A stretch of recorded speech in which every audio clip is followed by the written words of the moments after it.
Have you ever loved someone so deeply, so unconditionally, that their betrayal felt like a physical blow to your chest? 6 years ago, I walked away from my entire life without looking back. My wife, Emma, shattered my world into a million jagged pieces when I caught her in our bed with another man. I didn't scream, and I didn't fight. I simply packed a single duffel bag in the middle of the night, left my wedding ring sitting on the cold granite of the kitchen counter, and vanished. I left behind my hometown, my memories, and the woman I honestly thought I was going to grow old with. For 6 long years, I allowed myself to be the ultimate villain in her family's eyes. The heartless, cowardly monster who abandoned his perfect, devoted wife for absolutely no reason. But fate has a remarkably twisted sense of humor.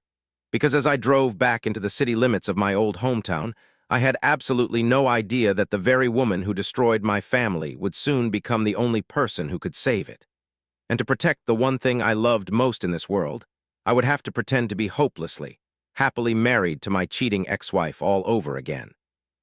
The low, steady hum of my truck's engine felt like a drumbeat as we passed the rusted, familiar "Welcome to Stone Ridge" sign. It was a town I had sworn I would never set foot in again, a place completely saturated with the ghosts of my past. I gripped the steering wheel a little tighter, my knuckles turning white, bracing myself for the inevitable collision with my old life. "Is that the high school where you used to play football, Dad?" The voice broke through the heavy silence of the cab. I looked over at the passenger seat. Maya, my 13-year-old daughter, was leaning against the glass, her bright blue eyes wide with curiosity as she stared out at the passing scenery. Her blonde ponytail bobbed slightly as the truck hit a pothole. My chest tightened with an overwhelming surge of protective love. "Yeah, kiddo," I smiled, forcing my voice to sound light and easy. "That's the one. They actually have a pretty great soccer program here. I know you were worried about leaving your old travel team, but I think you're going to dominate the field in this town."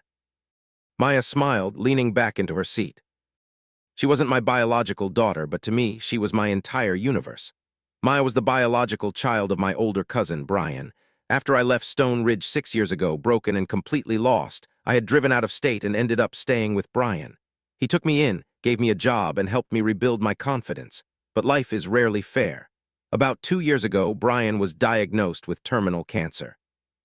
Knowing his time was short, and knowing that Maya had already lost her mother when she was just an infant, he asked me to do the one thing that would officially give my life purpose. He asked me to legally adopt her. I didn't hesitate. I navigated the grueling, invasive social services paperwork, the background checks, and the endless legal hurdles. When Brian passed away, I became a single father to a grieving, brilliant teenage girl. She was the reason I woke up in the morning, and she was the reason I was back in Stone Ridge. My brother Jeff had recently been in a bad accident, and the family construction business was struggling to stay afloat without him. I had returned to run the crew, bringing Maya with me to start a new chapter. But there was a massive, ticking time bomb waiting for me in this small town. When I left Emma 6 years ago, I assumed she would eventually tell her family the truth. I assumed she would confess that she had brought Carter, a wealthy, arrogant local hotshot, into our marital bed. But Emma took the easy way out. Ashamed of her infidelity, she kept her mouth shut.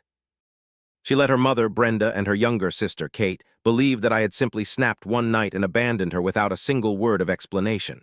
She played the tragic, heartbroken victim perfectly. Because I had severed all contact, I never defended myself. I let them hate me. I figured it didn't matter what the people of Stone Ridge thought of me, as long as I never had to see them again. But in a small town, secrets have a way of digging themselves out of the grave. I pulled the truck into the driveway of my mother's house, throwing the gear shift into park. I knew my return was going to send shockwaves through the community. I knew Emma was still living in town, working as a high school math teacher and coaching the local girls' soccer team. I knew that the absolute second she or her fiercely protective family found out I was back, and that I had a beautiful teenage daughter in tow, the rumors would spread like wildfire. I took a deep breath, looking over at Maya as she unbuckled her seatbelt, her face completely innocent to the drama that was about to unfold. I had spent the last 6 years transforming myself into a stronger, tougher, and deeply disciplined man. I was no longer the heartbroken 22-year-old kid who ran away in the middle of the night. I was ready to face the ghosts of Stone Ridge. But as I grabbed our bags from the back of the truck, I had no earthly idea just how quickly my past was going to catch up with me, or that my brilliant, protective daughter was about to look the woman who broke my heart dead in the eye and start a war. The first few weeks back in Stone Ridge felt like moving through a house made entirely of glass. You could see exactly where you were going, but one wrong step would shatter everything. I had rented a small, unassuming two-bedroom house on the outskirts of town, close enough to the construction sites to be convenient, but far enough away from the affluent neighborhoods where Emma and her family resided. I wanted to keep my head down, run my crew, and make sure Maya was settled into her new school before the inevitable rumors began to swirl. Maya, on the other hand, was not interested in flying under the radar. She was a fiercely competitive, highly athletic 13-year-old who practically lived with a soccer ball glued to her feet. When we lived out of state with Brian, she had been the star striker on a highly elite regional travel team. The absolute second she unpacked her room in Stone Ridge, she was begging me to find out when the middle school tryouts were scheduled. I promised her I'd handle it, entirely unaware that I was about to send my daughter directly into the lion's den. On a bright Tuesday afternoon in late August, I dropped Maya off at the edge of the sprawling, manicured athletic fields behind Stone Ridge Middle School. She grabbed her cleats, her water bottle, and gave me a quick, confident grin before jogging off toward a large group of girls stretching near the bleachers. I had a massive shipment of lumber waiting for me across town, so I couldn't stay to watch. I kissed her forehead, told her to play hard, and drove away, feeling incredibly proud of how resilient she was. What I didn't know, what I absolutely should have checked before dropping her off, was the identity of the head coach. Emma hadn't just remained a math teacher in Stone Ridge. She had actively campaigned for and secured the head coaching position for the girls' soccer program 3 years ago. According to the town gossip I had actively tried to ignore, she was fiercely beloved by her players and highly respected by the parents. She was the cool, capable, beautiful mentor who dedicated her afternoons to empowering young women. As Maya later recounted the events to me, the collision was as inevitable as it was devastating. Maya had spent the first 30 minutes of the tryout completely dominating the field. She was faster, more aggressive, and significantly more experienced than the local girls. She was weaving the ball through the defensive line with an effortless, graceful precision that immediately caught the attention of the coaching staff. When the girls took a water break, a tall, striking woman with a clipboard and a whistle around her neck walked directly over to Maya. "You've got incredible footwork," the coach said warmly, offering a bright, encouraging smile. "I'm Coach Emma. I haven't seen you at our summer camps. Did you just move to the district?" Maya looked up, taking a long drink from her water bottle. She studied the woman standing in front of her. She noted the athletic build, the dark hair pulled back into a messy ponytail, and the undeniable, striking beauty of her face. Maya knew the story. Before Brian passed away, he had told her exactly why I had arrived on his doorstep 6 years ago, broken and completely shattered. Maya was fiercely, obsessively protective of me. She knew the name of the woman who had ruined my life, and she knew the face. Maya lowered her water bottle, her expression going completely blank. "Hi, ma'am," Maya said, her voice polite but dangerously cool. "I'm Maya. My dad is Liam. I think you used to be married to him." The effect was instantaneous. The bright, encouraging smile completely vanished from Emma's face, replaced by a look of sheer, unadulterated shock. The color drained from her cheeks, leaving her looking pale and suddenly very fragile. The clipboard in her hand trembled slightly. "Liam," Emma whispered, the name catching in her throat as if the syllables themselves were physically painful to say. Liam is back." The other girls on the team, sensing the sudden, drastic shift in the atmosphere, had gone completely silent, watching the exchange with wide-eyed fascination. Emma's eyes darted rapidly over Maya's face, clearly searching for traces of my features, desperately trying to calculate the timeline of a 13-year-old daughter against the 6 years I had been gone. "Yes, ma'am," Maya continued, her voice steady. She took a step closer to Emma, lowering her voice so the other girls couldn't hear the devastating blow she was about to deliver. "He's back. He adopted me after my real dad died, and before you ask, he's doing great without you." Emma couldn't speak. She just stared at Maya, entirely paralyzed by the sudden, overwhelming collision of her past and her present. Maya, fueled by a deep, protective anger on my behalf, decided to twist the knife. She leaned in closer, dropping her voice to a harsh, vindictive whisper. "He told me what you did," Maya said coldly. "He told me you brought another man into his bed. He said you're the prettiest cheat he's ever seen." Maya expected anger.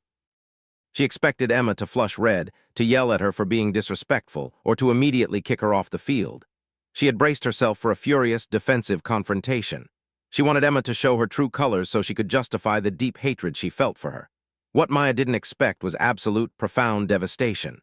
The words hit Emma like a physical strike. She literally gasped, taking a stumbling step backward as if the air had been violently forced from her lungs. Her hand flew up to cover her mouth, her dark eyes filling instantly with thick, heavy tears. Before Maya could say another word, Emma's knees seemed to give out. She collapsed onto the soft grass of the athletic field, pulling her knees to her chest, and began to sob. It wasn't a delicate, theatrical cry. It was the harsh, ugly, agonizing sound of a woman whose soul was actively being crushed under the unbearable weight of her own guilt. She buried her face in her hands, her shoulders heaving with violent, uncontrollable sobs right there in front of the entire team. Maya stood frozen, completely paralyzed by the raw, visceral display of agony unfolding at her feet. This wasn't the cold, calculating villain she had pictured in her head for the last 2 years. This wasn't an arrogant, unfeeling woman who had happily destroyed a marriage. This was a woman who was clearly drowning in an ocean of profound, suffocating remorse. The assistant coach, a severe-looking woman named Mrs. Higgins, rushed over from the sidelines, looking horrified. Emma, what's wrong?" "Mrs. Higgins demanded, kneeling next to the sobbing head coach before glaring up at Maya. "What did you say to her? Who are you?" I'm Maya," she stammered, the vindictive anger entirely gone, replaced by a sudden, terrifying panic. "I didn't mean to, I think you need to leave the field right now," Mrs. Higgins snapped, pointing toward the parking lot. "Coach Emma does not need some disrespectful new girl causing drama on the first day of tryouts. Go wait for your parents." Maya didn't argue. She felt sick to her stomach. She turned around, her cleats heavy in the grass, fully prepared to walk to the parking lot and call me to pick her up, entirely certain she had just ruined her chances of ever playing soccer in this town. But as she reached the edge of the field, she heard a voice call out, a voice thick with tears but remarkably firm. "Wait, Maya, wait." Maya turned around. Emma had forced herself to stand up. Her face was streaked with tears, her eyes red and swollen, but she was actively pushing the assistant coach away. She took a deep, shuddering breath, visibly forcing the panic down, and walked slowly toward Maya. When she reached the edge of the field, Emma didn't yell. She didn't scold. Instead, she reached out and gently rested her hand on Maya's shoulder. "I'm sorry," Emma whispered, her voice cracking. "I am so incredibly sorry for what happened. You didn't do anything wrong. You were just protecting your dad, and he deserves to be protected." Maya looked at the woman's face, seeing nothing but genuine, agonizing sincerity. "You're a brilliant player, Maya," Emma continued, wiping a tear from her cheek. "If you are anything like Liam, you are a hard worker and a good person. Please don't leave the field. I want you on this team. I promise you I will never let my past with your father affect how I treat you. Please stay." Maya, completely disarmed by the grace and the raw honesty of the woman she had just verbally attacked, slowly nodded her head. That afternoon, the foundation of my meticulously planned, quiet return to Stone Ridge was entirely detonated. The secret was out, the collision had happened, and I was entirely unaware that my 13-year-old daughter had just inadvertently opened the door to the most complicated, terrifying chapter of my life. Part 3. The Secret Exposed. When Maya climbed into the passenger seat of my truck after that first soccer practice, I knew immediately that something was catastrophically wrong. Normally, after a tryout or a heavy practice, she would be buzzing with adrenaline. She would chatter endlessly about her footwork, complain about the slow defenders, or excitedly dissect the coaching strategies.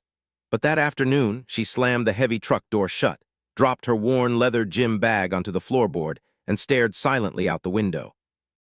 Her face was pale, and her arms were crossed tightly over her chest in a defensive, guilty posture. "All right," I said, putting the truck in park instead of pulling out of the gravel lot. "Talk to me. Did you pull a hamstring? Did the local girls freeze you out? If they're playing favorites, I can talk to the—" "I messed up, Dad," Maya interrupted, her voice incredibly small. She refused to look at me, keeping her eyes fixed on the empty athletic field. "I messed up really, really bad." My protective instincts flared instantly. "Did someone say something to you?" "No," she whispered, turning her head slowly to meet my gaze. Her bright blue eyes were swimming with unspilled tears. "I said something to someone, the coach, Dad, the head coach. It's her. It's Emma." The name hit me like a physical blow to the sternum. Emma. I hadn't heard that name spoken aloud in my presence in 2 years, not since Brian had passed away. For a fleeting, disorienting second, the air in the cab felt dangerously thin. Emma was the soccer coach. I had driven my daughter directly into the one place I had sworn to avoid. "Okay," I said slowly, forcing my voice to remain perfectly calm. I was a 28-year-old man who ran construction crews. I wasn't the shattered 22-year-old kid who had fled this town in the dead of night. "Emma is the coach. That's a surprise, but it's fine, Maya. We don't have to engage with her. Did you ask to switch teams?" "Dad, you don't understand," Maya choked out, a tear finally spilling over her lashes. "When she introduced herself, she didn't know who I was. I got mad. I remembered what she did to you, how she broke your heart, and I wanted to hurt her back. So I told her who I was, and I told her that you said she was the prettiest cheat you ever seen." I closed my eyes, letting out a long, heavy exhale. I cursed myself silently. I should never have let Brian tell her the gruesome details of my failed marriage. I had burdened a fiercely loyal, incredibly protective teenage girl with an adult's betrayal. "Maya, you can't say things like that to adults, no matter what they did in the past," I scolded gently. "What did she do? Did she yell at you? Did she kick you off the field?" "That's just it," Maya cried, wiping her face with the back of her hand. "She didn't get mad. She just broke. She fell down on the grass and started crying. Not fake crying, Dad, real awful crying. The assistant coach tried to kick me off the field, but Emma stopped her. She apologized to me. She told me I was a great player and begged me to stay. Dad, she didn't seem like a monster. She just seemed really, really sad." A heavy, complicated silence settled over the cab of the truck. I stared out through the windshield at the high school I had graduated from, my mind racing. For 6 years, I had pictured Emma as a cold, calculating woman who had happily traded our vows for a wealthy thrill. I pictured her laughing with Carter, brushing off my disappearance as a convenient solution to her infidelity.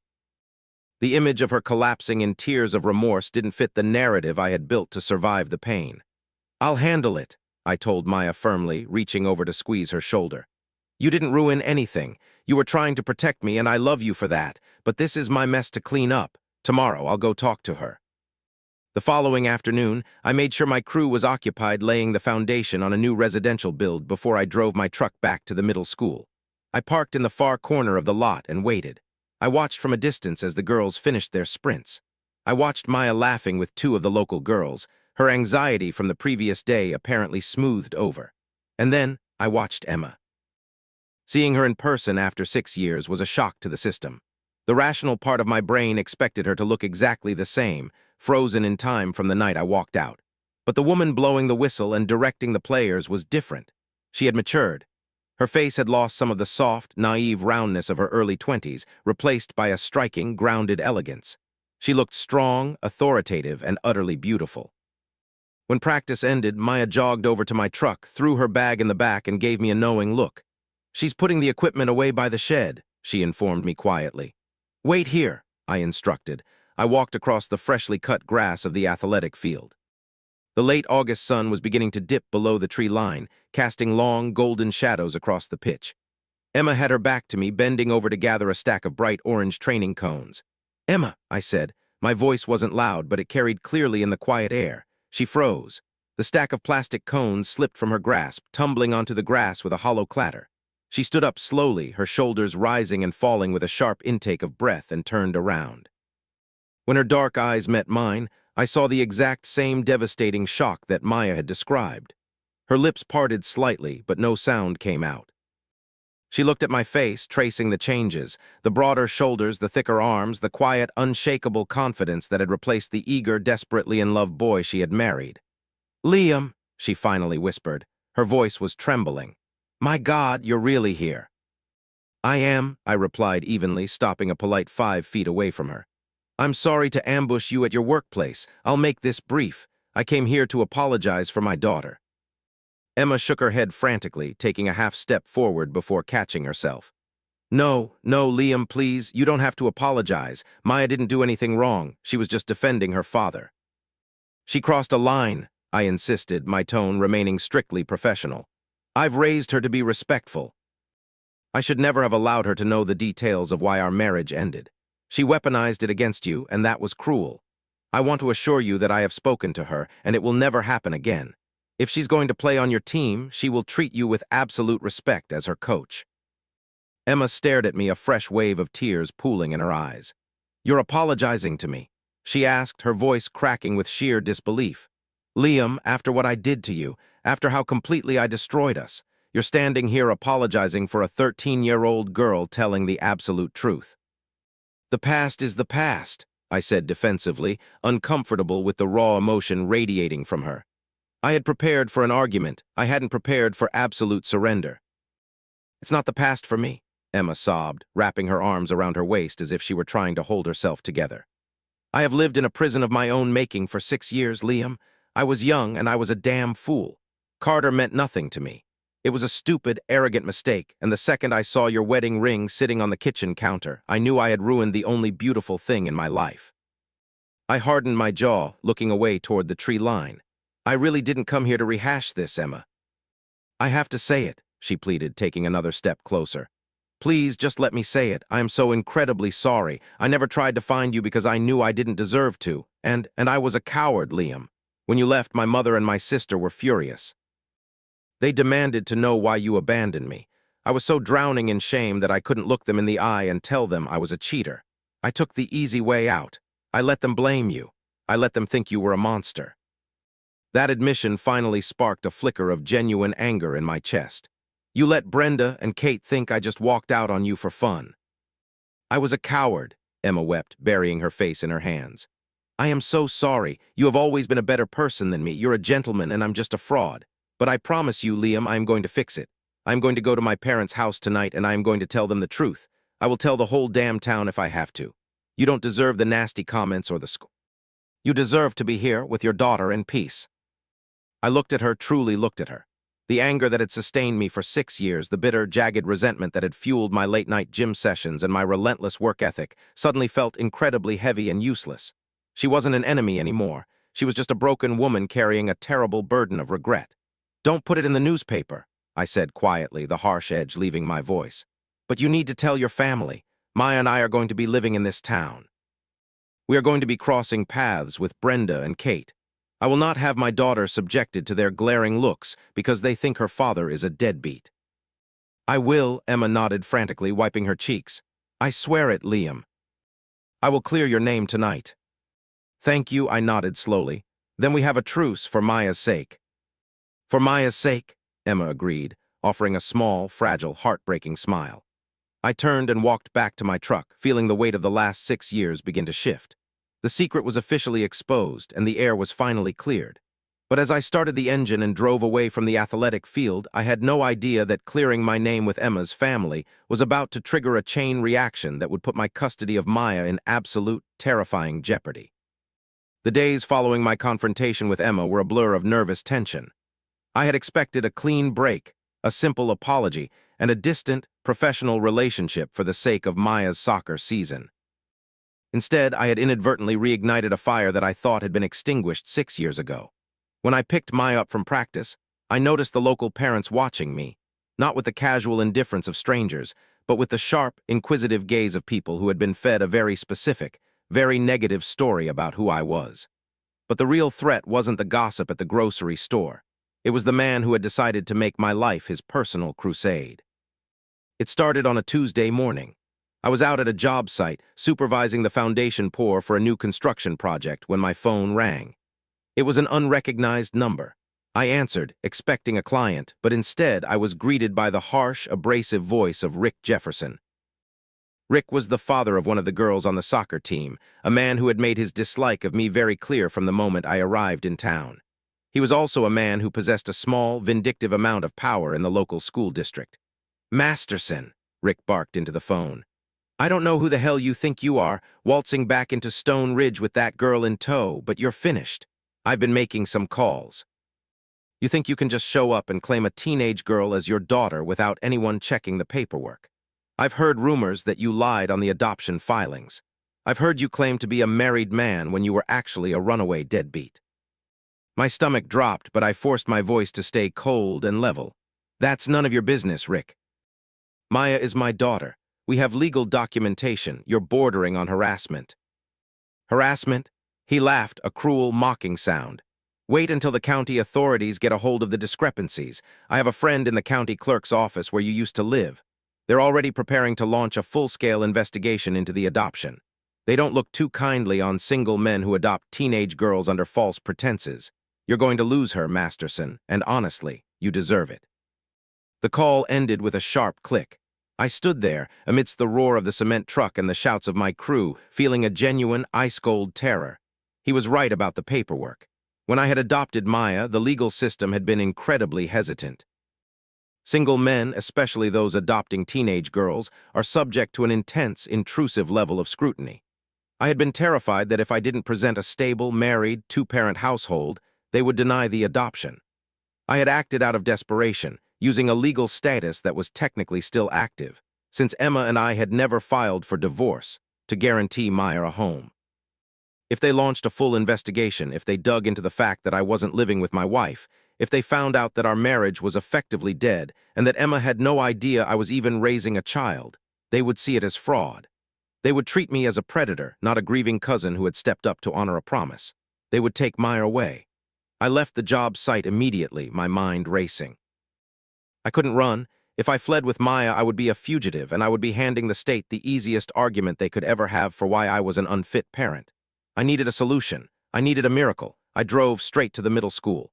It was nearing the end of the school day, and I knew Emma would be prepping for afternoon practice. I didn't care about the truce anymore. I didn't care about the professional distance. I needed the only person who could legally validate my existence. I found Emma in her classroom, erasing a massive set of calculus equations from the whiteboard. She looked up, her expression shifting from focused concentration to immediate instinctive concern when she saw the look on my face. "Liam, what's wrong? Is Maya okay?" "Maya is fine," I said, leaning against the doorframe, trying to stop my hands from shaking. "But we're in trouble. We're in real trouble, Emma." I laid it all out for her. I told her about Rick Jefferson. I told her about the investigation, the discrepancies in the adoption paperwork, and the absolute certainty that the authorities were about to come knocking on our doors. "If they find out we're not living together," I said, my voice thick with a desperate, crushing fear, "if they find out that our marriage is a lie, they'll strip my parental rights. They'll take her, Emma. She's all I have. I can't let her go back into the system." Emma stood in the center of the classroom, her face going deathly pale. She listened to the entire story without interrupting, her eyes fixed on mine. I expected her to recoil. I expected her to see me as a desperate, manipulative man who was now trying to drag her into his sinking ship. But instead, she walked over to her desk, sat down, and folded her hands. She looked at me for a long time, her expression unreadable. "So," she said, her voice eerily calm, "you need a wife. You need a stable, two-parent household that can survive a state audit." "I need a solution," I corrected her. "I can be that solution," she replied. I stared at her, genuinely shocked. "Emma, no, I am not asking you to do this. I'm not asking you to tie your life to mine for a lie. You have your own life here. You have your job, your community, your family. This is my burden to bear." "You don't get to decide what I do, Liam," she snapped, a flash of her old, defiant fire sparking in her eyes. She stood up, walking toward me. "I spent 6 years being the villain in your story. I spent 6 years drowning in the guilt of destroying the only good thing I ever had. You want a truce. You want to protect Maya. Then let me help you. Move in with me. We present ourselves as a married family. We prove to the auditors that we are a loving, stable home. And when the investigation is over, when you are safe, then we can decide what happens next." "You are asking to ruin your life for me," I said, shaking my head. "My life has been empty for 6 years," she whispered, stepping into my personal space. The scent of her, the same soft, floral perfume she had worn the day we met, hit me, and for a second I had to struggle to keep my footing. "This isn't about me. This is about that beautiful, brilliant girl who is going to be devastated if her father is taken away. This is about us doing the one thing we never did when we were together. This is about being a family." I didn't know what to do. I didn't know if I could handle living in the same house as the woman who had shattered my world. I didn't know if I could act the part of the husband when the wound of the betrayal was still so raw, even after all this time. But I looked into Emma's eyes, and I saw a level of genuine, selfless resolve that I hadn't seen in her since the day we walked down the aisle. "We would have to be convincing," I said, my voice barely audible. "We can't just live together. We would have to act like a normal family. We'd have to share space. We'd have to convince the authorities that we love each other." "Then we'll be convincing," she said, a determined, steely glint in her eyes. "We'll be the best damn family this town has ever seen." We spent the next hour mapping out the strategy. We realized that if we were going to survive the audit, the facade had to be total. We couldn't just live in the same house. We had to be integrated. We had to share everything. I would have to be a husband and she would have to be a wife. The weight of the decision felt like a lead blanket, but the alternative, the terrifying vision of Maya being dragged away from me by state agents, made the choice inevitable. "You can move in tonight," Emma decided, picking up her car keys. "I'll make room in the master bedroom. We'll tell my parents that we're reconciling. They'll be thrilled, which will be an excellent cover for the social workers." "And the sleeping arrangements?" I asked, a sudden sharp spike of anxiety hitting my gut. Emma looked at me, her expression unreadable. "It's a large house, Liam, but we have to appear married. If the social workers show up for an unannounced visit, we can't have separate bedrooms. It's not normal for a married couple." I felt the blood drain from my face. "Emma, I don't know if I can." "I know," she interrupted softly. "I'm not asking for anything, Liam. I'm asking to help you keep your daughter. We'll be roommates. We'll be a family, but we will keep our boundaries. I won't touch you unless you want me to. I promise." I nodded, feeling like I was walking off a cliff. That night I packed my truck. I loaded Maya's clothes, her soccer gear, and the few small pieces of furniture I had bought for our rental house. Maya was quiet, sensing the gravity of the situation. "Are we moving, Dad?" she asked as I helped her buckle into the truck. "Yeah, Maya," I said, avoiding her gaze. "We're going to live with Coach Emma for a while. It's going to make things easier with the investigation. We're going to be a family." "A real family?" she asked, her voice filled with a sudden, dangerous hope. "A real family," I repeated, feeling the lie settle into my chest like a jagged stone. We arrived at Emma's house just after 10:00 p.m. It was a beautiful, sprawling ranch-style home that looked entirely different in the dark. The lights were on, casting a warm, inviting glow across the driveway. Emma was standing on the front porch, waiting for us. She looked nervous, clutching her phone, but she stood tall. I pulled the truck into the driveway, the engine cutting out with a final, echoing silence. This was it. I was walking into the house of the woman who had once ruined my life, carrying my daughter into a web of deceit that was going to either save us or destroy us completely. I looked at Maya, who was watching me with wide, expectant eyes. I looked at Emma on the porch, waiting to begin the charade. I reached out, took Maya's hand, and stepped out of the truck, walking toward the most complicated, terrifying, and unexpectedly hopeful chapter of my life. The first night under Emma's roof was an exercise in agonizing psychological endurance. Walking over the threshold of her sprawling, beautifully decorated ranch home felt like stepping onto a foreign battlefield.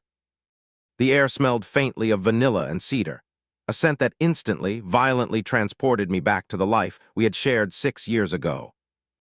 I carried Maya's heavy duffel bags down the hallway, keeping my eyes fixed straight ahead, actively refusing to look at the framed photographs or the little domestic touches that defined Emma's solitary existence. Maya took the guest bedroom at the end of the hall. She unpacked her soccer cleats and her clothes with a quiet, observant caution, clearly sensing the massive, suffocating tension radiating between Emma and me. After I kissed Maya goodnight and closed her door, I was left with the terrifying reality of the master bedroom. Emma was already inside. She was standing by the large oak dresser, wearing a modest, oversized sleep shirt and flannel pants, nervously brushing her dark hair. The master bedroom was expansive, anchored by a massive king-sized bed covered in a heavy white duvet. To a state auditor or a social worker, it looked like the perfect, cozy sanctuary of a happily married couple. To me, it looked like a torture chamber. "I cleared out the left side of the closet for you," Emma said softly, setting her brush down. She didn't meet my eyes. "And the top 3 drawers of the dresser. I can sleep on the couch if you want, Liam, just for tonight. If someone knocks, I can easily come back in." "No," I replied, my voice hard and flat. "If Rick Jefferson's friends in the county clerk's office decide to authorize an unannounced home visit, they'll do it at 6 in the morning. If they find you on the couch with a blanket, the charade is over." "We play the part, Emma, exactly as we agreed." I grabbed a pair of heavy sweatpants and a t-shirt from my bag, changed in the master bathroom, and walked back out. I climbed into the absolute edge of the right side of the mattress, pulling the duvet up to my chest, and lay flat on my back, staring at the ceiling. A moment later, the bedside lamp clicked off, plunging the room into darkness. The mattress shifted slightly as Emma climbed into the opposite side. We lay there in the heavy, suffocating dark, separated by 3 feet of mattress that might as well have been a 3-mile chasm of razor wire. I could hear her breathing, slow, measured, and incredibly tense. Neither of us slept a single wink that night. The next morning, the illusion officially began. If we were going to convince the county authorities that we were a stable, reconciled family, we had to sell the narrative to the entire town. And that started with Emma's family. Brenda and Kate, Emma's mother and younger sister, arrived at the house just after noon on Saturday. Emma had called them the night before, feeding them a carefully constructed story. She told them that my sudden disappearance 6 years ago had been the result of a massive, unspoken mental health crisis, that I had sought help, and that I had finally returned to make amends and put our family back together. Because Emma had never confessed to her infidelity, her family swallowed the story entirely. When Brenda walked through the front door, she took one look at me, crossed her arms, and let out a long, dramatic sigh. "Well," Brenda said, her eyes narrowing as she assessed the broader shoulders and the rough, calloused hands of the man I had become. "I suppose miracles do happen. You broke my daughter's heart, Liam, but if she is willing to give you a second chance, and if you are willing to step up and be a real father to this beautiful girl," she glanced at Maya, who was standing defensively by my side, "then we will welcome you back." I had to bite the inside of my cheek so hard I tasted copper. I wanted to scream. I wanted to tell Brenda exactly why her precious, perfect daughter had been crying alone for 6 years. But I looked down at Maya, remembering the very real threat of the state taking her away from me, and I swallowed my pride. "Thank you, Brenda," I lied smoothly, forcing a polite smile. "I promise I'm not going anywhere." To physically cement that promise, both for the town gossip mill and for the inevitable county audit, I decided to leverage my construction business. A man who is planning to flee doesn't pour a concrete foundation. A man running a fake marriage doesn't invest heavy capital into his wife's property. I needed an outlet for the massive, pent-up physical frustration I was feeling, and I needed the state to see that I was putting down permanent roots. The following Monday, I brought my crew to Emma's house. I drafted the blueprints myself. We were going to build a massive 600-square-foot master suite addition onto the back of the house, complete with a walk-in closet and a private bathroom. When I presented the plans to Emma in the kitchen, she looked stunned. "Liam, you don't have to do this. This is tens of thousands of dollars in labor and materials." "It's an investment in the illusion," I told her coldly, rolling up the blueprints. "When the social workers run our financials, they will see that my company is pulling permits on your property.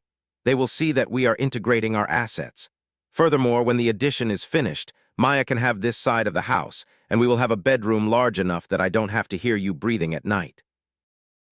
Emma flinched as if I had slapped her, her dark eyes dropping to the linoleum floor. "Okay," she whispered, "whatever you think is best." As the weeks bled into September and the leaves in Stone Ridge began to turn sharp shades of orange and gold, a strange, profound new normal settled over the house. My crew worked on the addition every weekend, the sound of nail guns and circular saws drowning out the quiet tension inside. But while my relationship with Emma remained trapped in a deep, impenetrable freeze, something beautiful and entirely unexpected was happening between Emma and Maya. Soccer season was in full swing, and Maya was the undisputed star of the middle school team. Without the pressure of the tryouts, she and Emma had found a natural, effortless rhythm. Emma wasn't just a great coach. She was a remarkably patient, attentive mentor. She pushed Maya to be better on the field, but she also started looking out for her off the field. I would come home from the job site, covered in sawdust and exhaustion, and find the two of them sitting at the kitchen island, laughing over a plate of nachos while Emma helped Maya with her pre-algebra homework. Emma took Maya shopping for new clothes when the autumn weather turned cold, carefully navigating the tricky waters of teenage fashion with a grace I completely lacked. One evening in late October, the three of us were sitting in the living room. I was reviewing invoices on my laptop while Emma and Maya were watching a movie. Out of nowhere, Maya muted the television and turned to Emma. "Hey, Emma." Maya asked, a sudden, nervous hesitation in her voice. "I was thinking, about the social workers. If they come to the school or if they talk to my friends, it might seem weird if I keep calling you Coach or by your first name. Would it be okay if I called you Mom? Just in public, I mean, to make it look real." The room went dead silent. I looked up from my laptop, my heart hammering against my ribs. Emma stared at the 13-year-old girl, her eyes instantly brimming with tears. She didn't look at me for permission. She reached out, her hands trembling slightly, and pulled Maya into a fierce, desperate hug. "You can call me Mom whenever you want, Maya," Emma whispered into my daughter's blonde hair. "In public, in private, anywhere. It would be my absolute honor." I watched them embrace, and a brutal, complicated knot of emotions twisted in my chest. Emma was doing an incredible job. She was giving Maya the maternal warmth and guidance that Brian and I had never been able to provide. To anyone looking from the outside, we were the perfect, idyllic American family.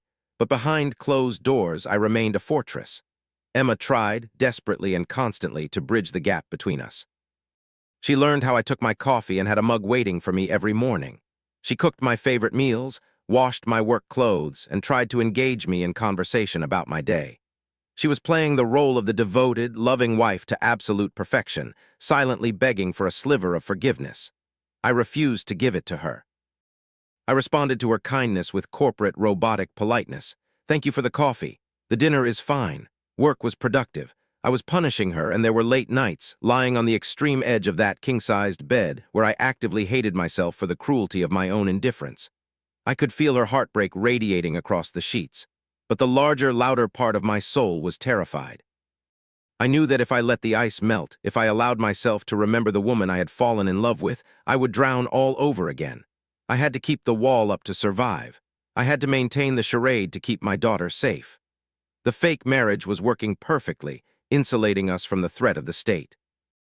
But I had no idea that a ghost from the past was about to violently crash into our carefully constructed illusion, forcing me to confront the very hatred that was keeping me alive. The unannounced knock at the door came on a freezing, overcast Saturday morning in early November. I was standing at the kitchen island, staring blankly into a mug of black coffee, while Emma was at the stove, flipping pancakes. Maya was sitting at the table in her pajamas, working through a history assignment. We looked like a Norman Rockwell painting, the quintessential happy American family enjoying a quiet weekend. But the absolute second that sharp, authoritative rap echoed through the front hallway, the air in the house turned to ice. Emma froze, the spatula trembling in her hand. She looked at me, her dark eyes wide with sudden, suffocating panic. We both knew who was on the other side of that wood. Rick Jefferson's threats hadn't been empty posturing. "I'll get it," I said, my voice low and tight. "Maya, stay here. Emma, just breathe." I walked down the hallway, wiped my sweating palms on my jeans, and pulled the front door open.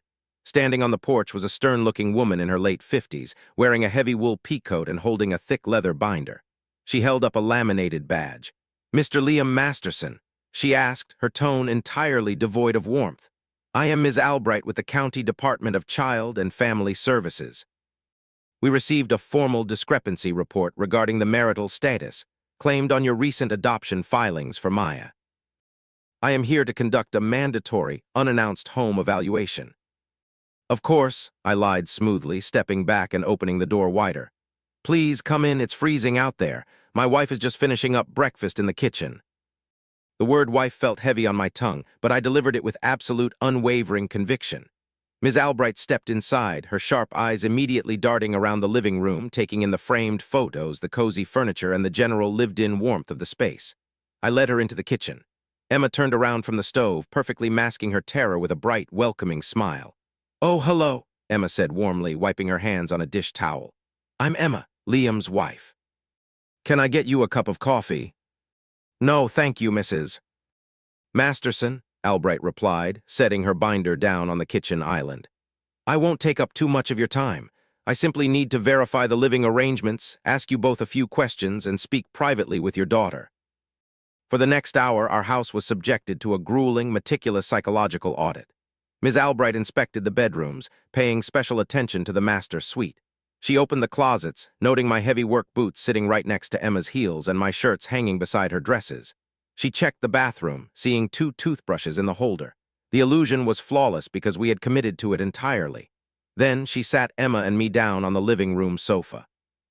"Mr. Masterson," Albright began, clicking her pen. "The report indicated that you abandoned this residence 6 years ago and that your marriage was effectively dissolved. Yet your adoption paperwork claims a stable, 2-parent household. Can you explain the discrepancy?" I felt Emma shift nervously beside me. Without thinking, I reached out and took her hand. Her fingers were ice cold, and she laced them tightly through mine, holding on as if she were drowning. The physical contact sent a jolt of electricity straight up my arm, a sharp, burning reminder of everything I had lost, but I didn't let go. "My wife and I went through a very difficult separation," I explained, looking Ms. Albright dead in the eye. "I struggled with some severe mental health issues 6 years ago. I left to get help, and I stayed away because I was ashamed." but we never filed for divorce because, frankly, we never stopped loving each other. When my cousin passed away and I needed to adopt Maya, Emma and I realized it was time to stop running from our problems. We reconciled. We are a family again. I squeezed Emma's hand. She leaned her head against my shoulder, a picture of absolute devoted solidarity. "He's a wonderful father," Emma added softly, her voice thick with genuine emotion. "And Maya is the greatest thing that has ever happened to this house. We are fully committed to raising her together."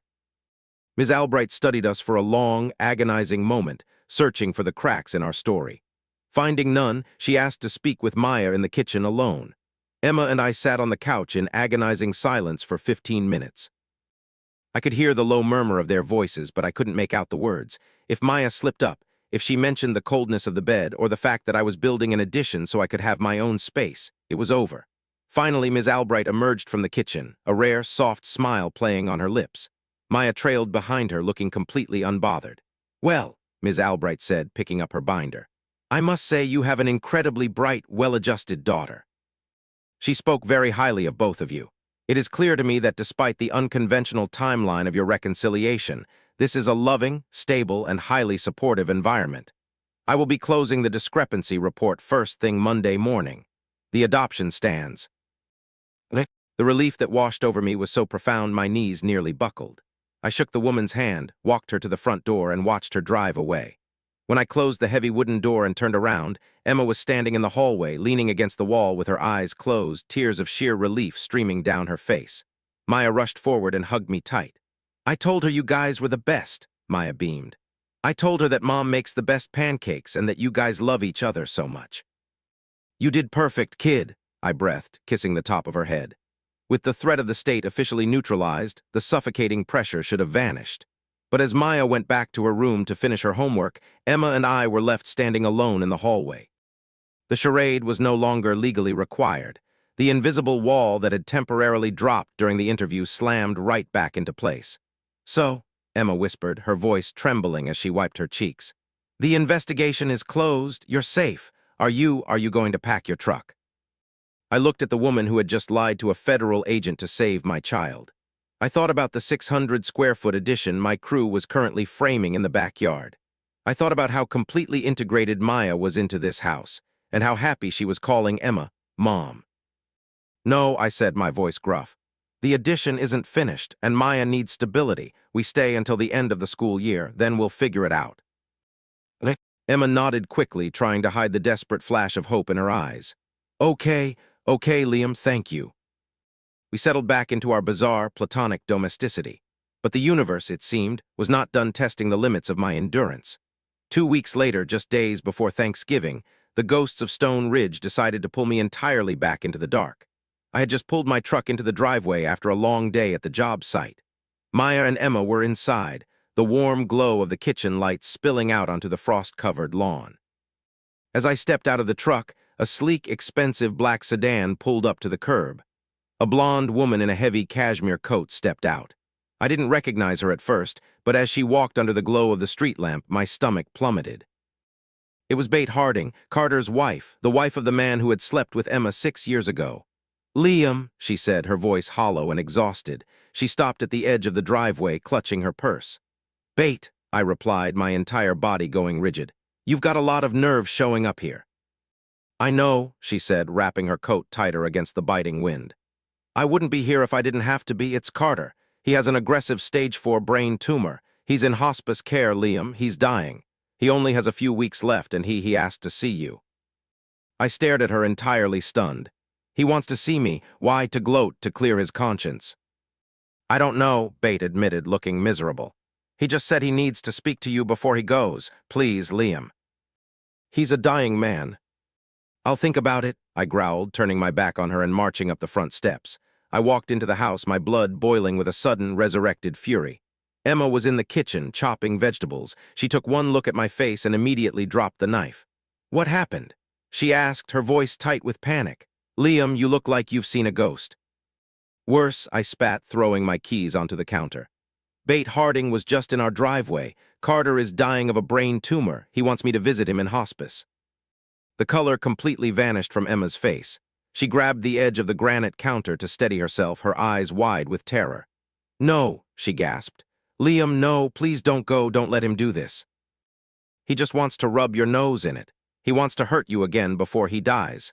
Please don't let him get into your head. Why do you care? I snapped, the old anger finally boiling over the edge of the carefully constructed dam. You're the one who brought him into our lives, Emma. You're the one who let him into our bed. Emma flinched violently, tears spilling instantly down her cheeks. I know it's my fault, and I have to live with that agony every single day of my life. She cried, stepping toward me, her hands clasped together in a desperate plea. But you have to understand, Liam, he meant absolutely nothing to me. He was the wealthy hotshot, the big man in town, and I was just a stupid, insecure, arrogant girl who wanted to feel powerful for one night. It was the biggest mistake of my existence. I didn't love him, I loved you. You have a funny way of showing it, I said, my voice dropping to a harsh, unforgiving whisper. I ruined my own life. Emma sobbed, completely breaking down. I lost the only man who ever truly cared about me. I traded a lifetime of happiness for one night of meaningless, selfish validation, and I have been paying for it in total isolation for 6 years. If you go to him, he's just going to try to break you further. He's a cruel, empty man. Please, Liam, you survived him. You survived me. Don't give him the power to hurt you again. I stood in the kitchen, watching my wife weep openly, completely shattered by the weight of her own past. The anger inside me demanded that I walk away, that I leave her crying on the floor. But the fortress was cracking. I didn't yell. I didn't leave the room. I'm going to see him, I said quietly, the finality of the decision ringing in the air. Because I need to look the man who destroyed my marriage in the eye while he takes his last breath, and then I'm going to bury this whole damn thing once and for all. The drive to the Stone Ridge Medical Center's palliative care wing took exactly 22 minutes. I counted every single one of them. The heater in my truck was running full blast, attempting to combat the bitter, biting chill of the November wind outside, but I couldn't feel the warmth. My hands gripped the leather steering wheel so tightly my knuckles ached. For 6 years, I had carried the memory of Carter in my mind like a jagged, rusted blade. I had used my hatred for him as fuel. When my muscles burned on the construction site, when the loneliness of raising a grieving teenager threatened to crush me, I thought of Carter's arrogant, entitled face, and I pushed harder. I wanted to see him broken. I wanted to walk into that hospital room, look down at the man who had casually strolled into my home and stolen my wife, and feel the dark, intoxicating rush of absolute vindication. I wanted to stand over his bed and let him know that while his life was ending in a sterile room, mine was flourishing. I parked the truck in the visitor's lot, the crunch of the frost beneath my heavy work boots echoing in the quiet night. The hospice wing was entirely different from the rest of the hospital. There were no rushing nurses, no blaring intercoms, and no frantic energy. It was a place designed for endings. The hallways were carpeted to muffle footsteps, the lighting was deliberately dim and warm, and the air smelled faintly of lavender and clinical antiseptic. I found room 412 at the end of the corridor. The door was slightly ajar. I pushed it open and stepped inside. Bate Harding was sitting in a vinyl recliner near the window, staring blankly at a muted television. When she heard my boots on the linoleum, she stood up, her eyes red-rimmed and exhausted. She looked at me, gave a slow, barely perceptible nod of gratitude, and quietly slipped past me out the door, pulling it shut with a soft click. I turned my attention to the bed. The man lying amidst the tangle of tubes and white hospital sheets was completely unrecognizable. The Carter I remembered was a robust, tanned, athletic titan of the local social scene. The man in front of me was a skeleton wrapped in pale, translucent skin. His cheeks were hollow, his eyes sunken deep into his skull, and his breathing was a shallow, wet rasp that sounded agonizing. The monitor beside his bed beeped in a slow, tired rhythm. He slowly turned his head toward the sound of my arrival. It took him a few seconds to focus his glassy eyes on my face. When he finally recognized me, a weak, terrible shadow of a smile touched his cracked lips. "Liam," Carter whispered. His voice was a dry, hollow rattle, completely stripped of the arrogant swagger that used to define him. "You actually came." I walked over to the edge of the bed and looked down at him. The dark, triumphant surge of vindication I had been anticipating for 6 years, the fiery, righteous joy of outliving my enemy, never materialized. Instead, looking at this pathetic, withered shell of a human being, I felt a strange, suffocating emptiness. "I came to watch," I said, my voice cold and flat. "I wanted to look you in the eye and make sure you knew exactly who was standing over you while you die." Carter let out a soft, rattling breath that might have been a laugh. "Fair enough. If I had a shred of pride left, I'd probably tell you to go to hell, but I don't. You have every right to stand there and gloat, Liam. I deserve it. I deserve everything this tumor has done to me, and probably worse. You ruined my life, I said, the words slipping out with a raw, unpolished honesty that surprised me. You didn't just sleep with my wife. You humiliated me. You drove me out of my own hometown. You took a wrecking ball to my family just because you could. I know, Carter gasped, closing his eyes as a wave of pain washed over his features. He reached a frail, trembling hand toward the controls of his morphine drip, pressing the button with a weak thumb. I know I did. And the most sickening, shameful part of the whole damn thing, Liam, the part that's going to keep me burning in whatever hell is waiting for me. Nick opened his eyes, forcing himself to look directly into mine. It wasn't even about her, Carter confessed, his voice breaking. It wasn't about love or passion or some grand romance. I didn't care about Emma. I barely even knew her. She was just there. She was young, she was pretty, and she was yours. I was an arrogant, empty piece of trash with too much money and a massive ego. I destroyed the best thing you ever had simply because I wanted to see if I could. She was just a game to me. Hearing him say the words out loud was like taking a knife directly to the gut, but it also crystallized everything Emma had been sobbing about in the kitchen an hour earlier. She hadn't left me for a better love. She hadn't traded our vows for a deeper connection. She had traded them for absolutely nothing. She had fallen prey to a cheap, hollow ego trip, and it had cost her everything. Why are you telling me this? I demanded, my hands balling into fists at my sides. Do you think this clears your conscience? Do you think confessing to me makes you a good man at the end of the road? No, Carter wheezed, shaking his head slightly against the thin pillow. I'm not a good man. I don't expect your forgiveness. I don't even want it. But you need to hear the truth. Because meeting Bate, having my son, it finally made me realize what a family actually is. It made me realize the sheer, catastrophic magnitude of what I stole from you. He paused, struggling to pull enough oxygen into his failing lungs. The monitor beside him beeped a little faster as the exertion took its toll. But I'm looking at you now, Liam, Carter continued, his voice dropping to a harsh, strained whisper. And I see a man who is actively doing my job for me. Excuse me? I bristled, stepping closer to the bed. I destroyed your marriage 6 years ago, Carter wheezed, his sunken eyes locking onto mine with a sudden, piercing clarity. But you're the one currently keeping it dead. I know the rumors in town. I know you moved back in with her. Bate told me, but I can see it in your eyes, Liam. You're punishing her. You're holding on to that hatred like it's a shield. You have absolutely no right to speak about my wife, I snarled, the defensive anger finally flaring to life. She's not your wife right now, Carter countered weakly. She's your prisoner, and you're the warden. I ruined her life, Liam. I tricked a stupid, insecure girl into making a meaningless mistake. But she has spent the last 6 years bleeding for it. She loves you. Everyone in this damn town knows she loves you, and she has suffered every single day for what she did.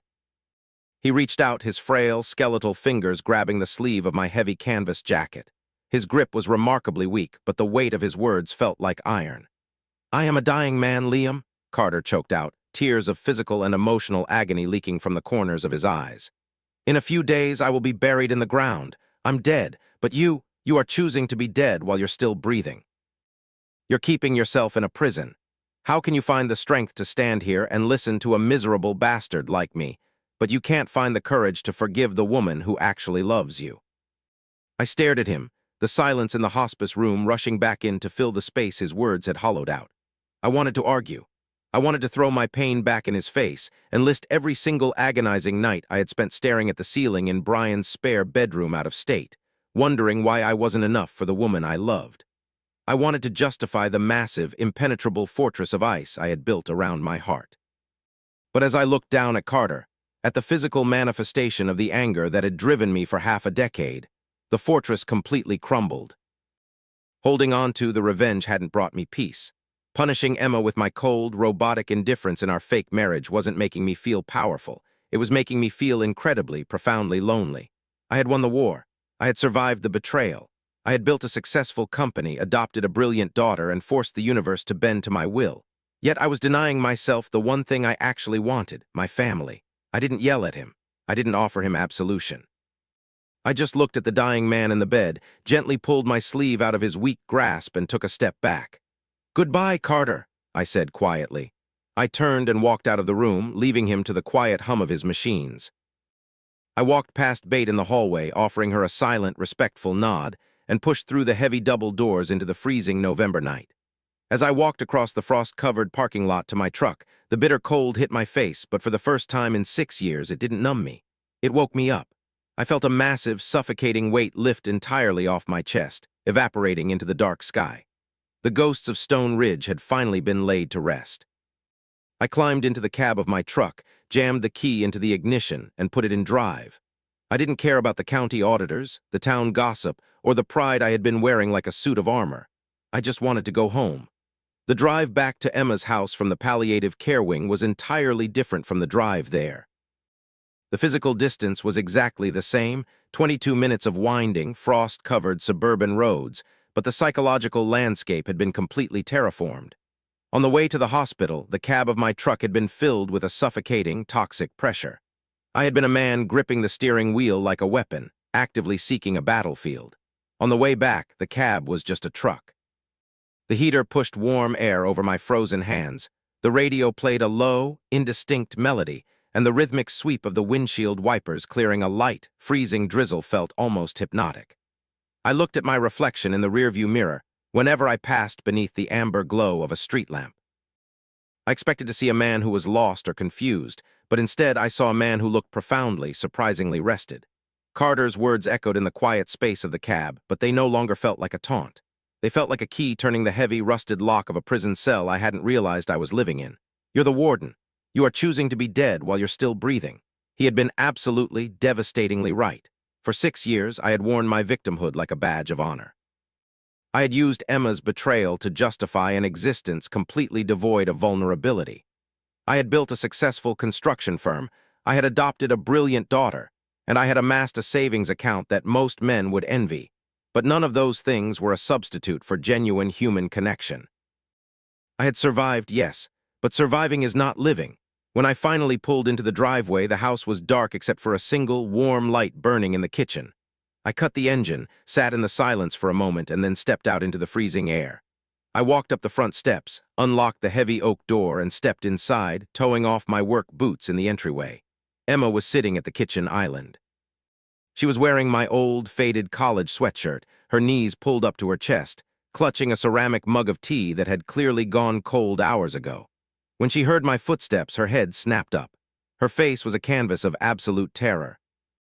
She was bracing herself for the fallout, expecting me to walk into the kitchen completely unraveled, furious, and shattered by whatever cruelties Carter had delivered from his deathbed. I walked into the kitchen and stopped across the island from her. I didn't yell. I didn't slam my keys onto the counter. I just looked at her. "Liam," she whispered, her voice trembling so badly it cracked. She stood up slowly, leaving the mug on the counter. Are you okay?" "What did he do?" "What did he say to you?" "He told me the truth," I said. My voice was calm, steady, and entirely devoid of the sharp, punishing edge I had used to speak to her for the last 2 months. Emma let out a quiet, devastated sob, bringing her hands up to cover her mouth. "Liam, please don't let him get into your head. Whatever lie he told you to hurt you."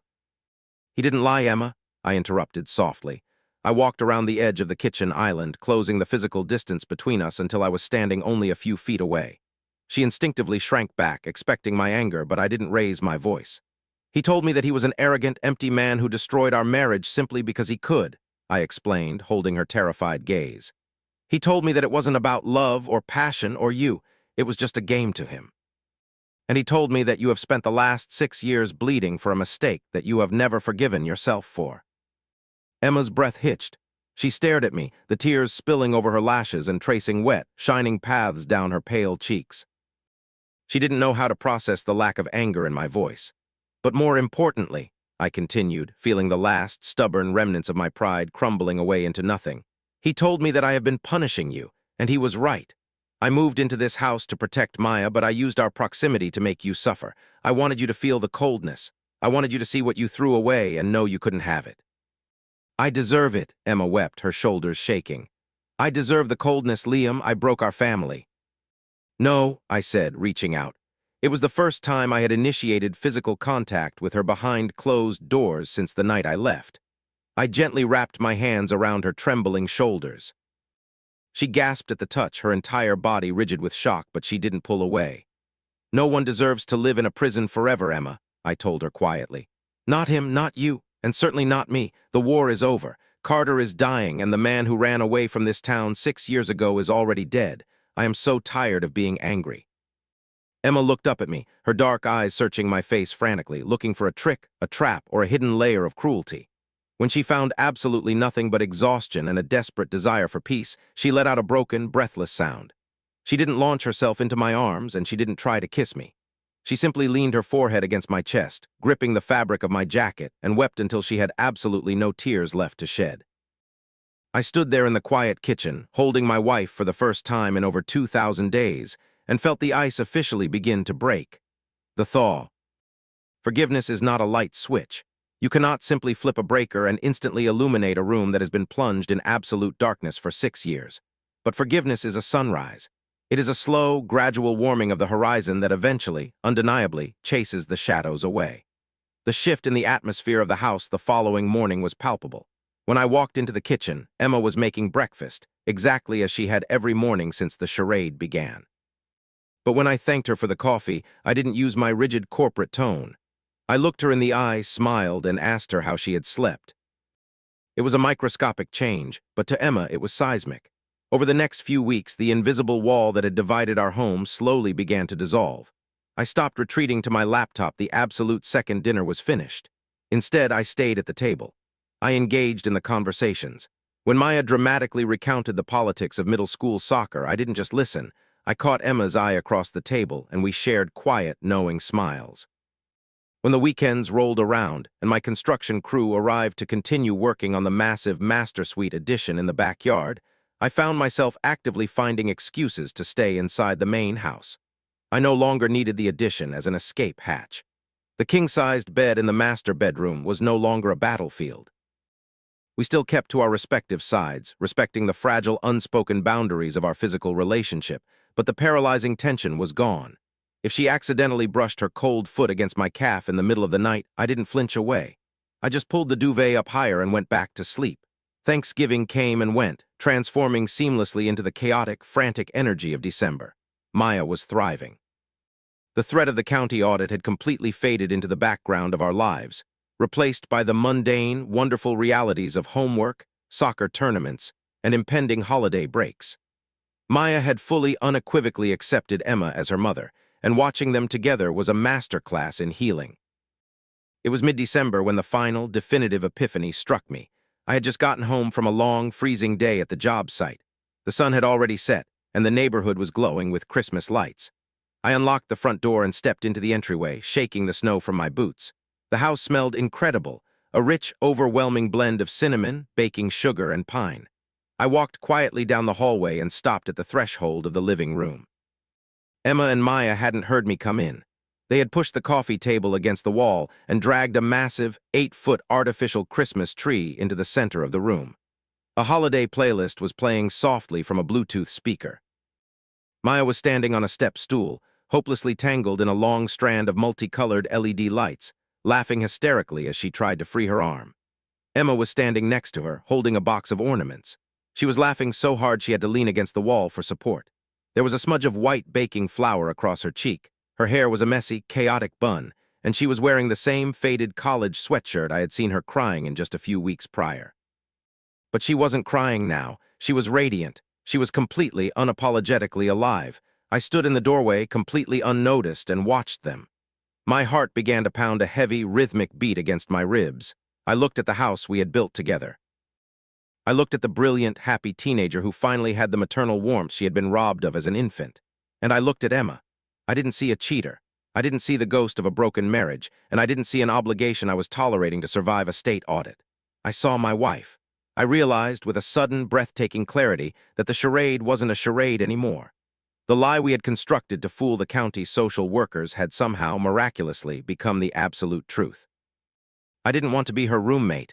I didn't want to be the stoic, forgiving warden who simply allowed her to exist in his orbit. I wanted everything. I wanted the messy, beautiful, complicated reality of a real marriage. I stood there watching the snow fall gently outside the living room window and made the final, terrifying decision. It was time to stop playing house. It was time to actually come home. The decision to finally tear down the fortress wasn't something I could just casually announce over Tuesday night takeout. After standing in the doorway that evening, watching Emma and Maya hopelessly tangled in Christmas lights and laughing until they couldn't breathe, a profound sense of clarity had settled into my bones. The agonizing, suffocating ice age of our relationship was officially over. I knew what I wanted. I wanted my wife back.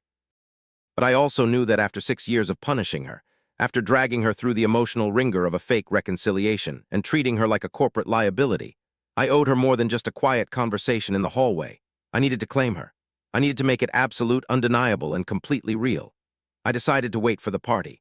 A few weeks prior, when the threat of the county audit was still hanging over our heads, Emma had suggested hosting a massive Christmas party. It was meant to be the ultimate set piece in our domestic illusion.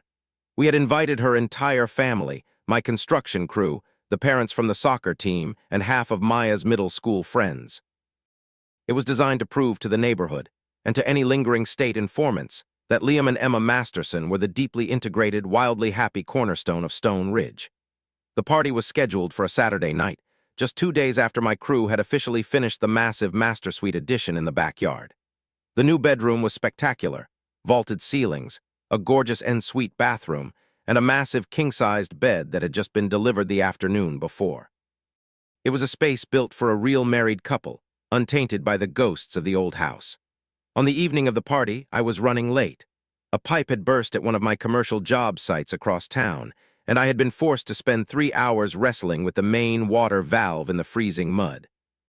By the time I finally drove my truck back into our neighborhood, it was nearly 8 o'clock. As I turned onto our street, I was met with a chaotic sea of vehicles. The driveway was completely clogged with cars, SUVs, and the familiar, battered pickup trucks belonging to my crew. Cars were parked along the snowy curbs for half a block in either direction. I had to park 3 houses down and walk through the biting, freezing wind to reach our front walkway. Through the large bay windows of the living room, I could see the glow of the Christmas tree and the dense, shifting shadows of dozens of guests. I could hear the faint, muffled thumping of holiday music and the loud, overlapping roar of laughter and conversation. The house was practically bursting with life. I stood on the porch for a moment, brushing the snow from the shoulders of my heavy canvas jacket. I took a deep breath, letting the freezing air fill my lungs, and pushed the front door open. The blast of heat, noise, and the overwhelming scent of spiced cider and roasting meats hit me instantly. The entryway was piled high with winter coats and wet boots. I kicked off my own boots, hung my jacket on the banister, and stepped into the living room. It was packed. My foreman, Dave, was holding court near the fireplace, telling a wildly exaggerated story to a group of soccer moms. Kate, Emma's younger sister, was pouring drinks at a makeshift bar on the dining room table, laughing loudly. Brenda, my fiercely judgmental mother-in-law, was sitting in a plush armchair, holding a glass of wine and surveying the room with a look of cautious approval. And then, through the shifting crowd of bodies, I saw her. Emma was standing near the kitchen island, holding a tray of hors d'oeuvres. She was wearing a stunning, deep emerald green sweater that draped elegantly off one shoulder and a pair of dark, fitted jeans. Her dark hair was falling in soft, loose waves around her face. She was smiling at something one of Maya's friends had just said, but beneath the smile, I could see the quiet, lingering tension in her eyes. She was constantly scanning the room, looking toward the front door, waiting for me. She was still bracing herself, still terrified that the fragile, thawing peace we had established over the last few days was a mirage that would vanish the second we were surrounded by people. I didn't try to blend in. I didn't skirt around the edges of the room to grab a drink or make small talk with my crew. I simply locked my eyes onto my wife, squared my shoulders, and began walking directly toward her.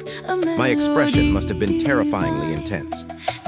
As I moved through the living room, the people directly in my path instinctively stepped aside. The conversation around me began to falter. Dave stopped mid-sentence. Kate lowered a bottle of wine to the table. Like a ripple effect, the ambient roar of the party began to rapidly quiet down, replaced by the hushed, nervous murmurs of people realizing that something massive was about to happen. By the time I reached the edge of the kitchen, the entire house was nearly silent. Emma froze. She stood behind the granite island, the tray of food trembling slightly in her hands as she looked at me. She saw the raw, unfiltered intensity burning in my eyes, and her breath caught in her throat. The polite corporate mask I had worn for the last 3 months was completely gone. Liam, Emma whispered, her voice barely carrying over the soft holiday music playing from the speakers. Is everything okay? You're late. I stepped around the edge of the island, entirely ignoring the 50 pairs of eyes watching us. I stopped mere inches from her. The proximity made her gasp softly, her chest rising and falling with rapid, panicked breaths. "I need to ask you a question," I said, my voice low, but echoing clearly in the stunned silence of the room. Brenda, sensing the sudden, suffocating tension, immediately stood up from her armchair. "Liam, what on earth is going on? Don't you dare come into this house and start." "Mom, stop," Kate hissed instantly, grabbing Brenda's arm and pulling her back down. "Just watch." I didn't take my eyes off Emma. She was trembling, absolutely terrified that I was about to expose the charade to her family, or worse, pack my bags and walk out the door right in front of the whole town. "Do you really want to be my wife?" I asked. The question wasn't a casual inquiry. It was a fierce, absolute demand. Emma's dark eyes widened to the size of saucers. A tear instantly spilled over her lower lash line, catching the warm light of the kitchen. She looked at my face, searching for the anger, the resentment, or the coldness that had defined our fake marriage. But all she found was an overwhelming, desperate hunger. "Yes," Emma breathed, the word tumbling out of her mouth on a sob. Yes, I do." "A wife gives her husband all of her love," I said, stepping even closer, the heat of my body radiating against hers. "She belongs to him, only to him. No more ghosts, no more secrets, no more running." "I agree," Emma wept, her hands coming up to grip the front of my shirt as if I were the only thing keeping her tethered to the earth. "A husband takes care of his family," I continued, my voice thick with the emotion I had been suppressing for half a decade. "He protects them. He gives them everything he has. He builds them a fortress, and he deserves respect." "You have it," she choked out. "You have all of it, Liam. You have my whole heart." I reached up, threading my fingers into the soft, heavy waves of her hair, tilting her face up to mine. "A good wife," I murmured, a sudden dark smirk breaking through the intense emotion on my face. "Won't complain if her husband takes her whenever he needs her, including right now, in that massive new bedroom I just spent 3 weeks building." Emma let out a wet, breathless laugh that was half sob. She looked up at me, her eyes shining with absolute, unfiltered adoration. "Not if he loved her," she whispered, rising up slightly on her toes. "And she loved him." I didn't wait for another word. I didn't care about Brenda, Kate, the soccer moms, or my construction crew. I slid one arm around her waist, dropped the other behind her knees, and scooped her completely off the floor. Emma let out a startled, joyful shriek, instinctively wrapping her arms tightly around my neck and burying her face in the crook of my shoulder. A sudden, roaring cheer erupted from my crew in the living room, followed instantly by a chorus of shocked laughter and applause from the rest of the guests. I turned around, carrying my wife effortlessly against my chest. Maya was standing near the hallway, a massive, triumphant grin plastered across her face. She had watched the entire exchange, and she looked like she had just won the World Cup. "Maya," I called out over the cheering crowd as I carried Emma toward the back hallway. "You're in charge. Close the door behind us." "You got it, Dad," Maya yelled back, saluting me before turning to the stunned crowd. "All right, everybody. Who needs a refill?" I carried Emma down the hallway, the sound of the party fading slightly behind us. I kicked the door of the new master suite open, carried her inside, and let the heavy oak door slam shut behind us, the latch clicking with a definitive permanent finality. The war was over. The charade was dead, and for the first time in 6 years, I was finally, truly home. The morning sun filtered through the high, vaulted windows of the new master bedroom, casting a brilliant, warm light across the heavy white duvet. For the first time in 3 months, I hadn't spent the night rigidly clinging to the absolute edge of the mattress. I woke up with Emma resting heavily against my chest, her arm draped across my waist, her breathing slow and peaceful. I lay there for a long time, just watching her sleep. The suffocating, heavy armor I had worn for 6 long years was completely gone. In its place was a profound, quiet peace that I hadn't felt since before the night I packed my duffel bag and walked out into the dark. When Emma finally stirred, blinking her dark eyes open to the morning light, she looked up at me with a sudden, breathless hesitation. For a split second, the old fear flickered across her face, the fear that she would wake up and find me cold, distant, and trapped back inside the charade. But I reached out, brushing a stray lock of dark hair behind her ear, and kissed her forehead. She let out a soft, shuddering breath, completely melting into my embrace. There were no more walls. There were no more invisible boundaries drawn down the center of the room. We spent the entire morning just talking. We didn't rehash the betrayal, and we didn't dissect the agonizing 6 years we had spent apart. We talked about the future. We talked about Maya's upcoming high school years, the expansion of my construction business, and the life we were finally ready to build together. When we finally emerged from the bedroom just before noon, the house was quiet. The wreckage of the Christmas party, empty cups, half-eaten trays of food, and scattered wrapping paper had been completely cleaned up. Maya was sitting at the kitchen island, eating a bowl of cereal. When she saw us walk into the kitchen, my arm wrapped tightly around Emma's waist. She didn't say a word. She just smiled, her bright blue eyes shining with absolute, unfiltered joy, and went back to her breakfast. She didn't need to ask if the charade was over.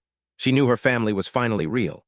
The aftermath of that night rippled through the rest of our lives with a seamless, incredible ease. The county auditors never returned. Our file was permanently closed, the state entirely satisfied that Maya was being raised in a stable, deeply loving home. Emma's family, who had witnessed the undeniable electric reality of our reconciliation at the party, finally stopped walking on eggshells. Brenda stopped looking at me with cautious suspicion, and Kate openly embraced the fact that her brother-in-law was back for good. They never knew the dark, shameful truth of why I had left in the first place, and I realized I no longer cared to tell them. The truth belonged to Emma and me, and it no longer possessed the power to hurt us. A few weeks after the new year, Carter passed away. When I read his short obituary in the local Stone Ridge paper, I expected to feel something, perhaps a lingering twinge of the old anger, or a flash of the dark vindication I had craved for so long. But as I sat at the kitchen table, drinking my morning coffee while Emma packed Maya's lunch for school, I felt absolutely nothing but a quiet, respectful sympathy for his widow and young son. The fiery hatred that had defined my 20s had completely burned out. Carter was a ghost, and I was a man entirely consumed by the beautiful, demanding reality of the present. In the spring, Emma and I formally renewed our vows in a small, private ceremony in our backyard, right in front of the master suite I had built. Maya stood beside us as Emma's maid of honor, holding the rings. It wasn't a lavish, expensive affair. It was just us, cementing the promise we had broken and swearing to protect the family we had miraculously managed to salvage from the ashes. I had returned to Stone Ridge expecting a war. I had expected to fight the town, the county, and the memory of the woman who broke my heart. But the greatest battle I fought wasn't against Rick Jefferson, the state auditors, or even Carter. The greatest battle was against my own pride. And winning it gave me everything, a valuable lesson for the listener. If there is one profound, echoing truth to take away from Liam and Emma's story, it is this: holding on to revenge and anger is like drinking poison and expecting the other person to die. When we are deeply betrayed by the people we love and trust the most, our immediate, primal instinct is to seek vindication. We build massive, impenetrable walls around our hearts to ensure that no one can ever hurt us again. We use our pain as fuel, convincing ourselves that our coldness and our anger are forms of strength. Liam survived a devastating heartbreak by turning himself into a fortress. He proved that he could conquer his pain, build a successful life, and protect his daughter without anyone's help. But as he discovered in the quiet of his own home, survival is not the same thing as living. Punishing the people who have wronged us, even when they deeply, undeniably deserve it, rarely brings the peace we are searching for. Liam's refusal to forgive Emma didn't just hurt her. It kept him locked in a prison of his own making. He was denying himself the love, the warmth, and the family he so desperately wanted, all for the sake of holding onto a grudge. True strength is not found in never letting your guard down. True strength is found in having the incredible, terrifying courage to drop the shield. It is the ability to look at the wreckage of your past, acknowledge the pain, and choose to step forward into happiness anyway.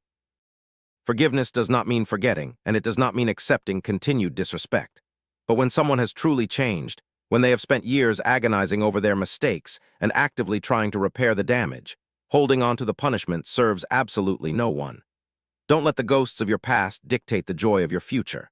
Let go of the anger, forgive the people who are genuinely trying to make amends, and allow yourself the grace to be happy. Thank you so much for listening to today's story. Have you ever struggled to drop your armor and trust again after a major betrayal? How did you find the courage to forgive? Let me know your thoughts and your stories in the comments below. If you found Liam and Emma's journey as compelling and thought-provoking as I did, please hit that like button, subscribe to the channel, and turn on the notification bell so you never miss another incredible story. Until next time, protect your peace, do the hard work to heal, and take care of yourselves.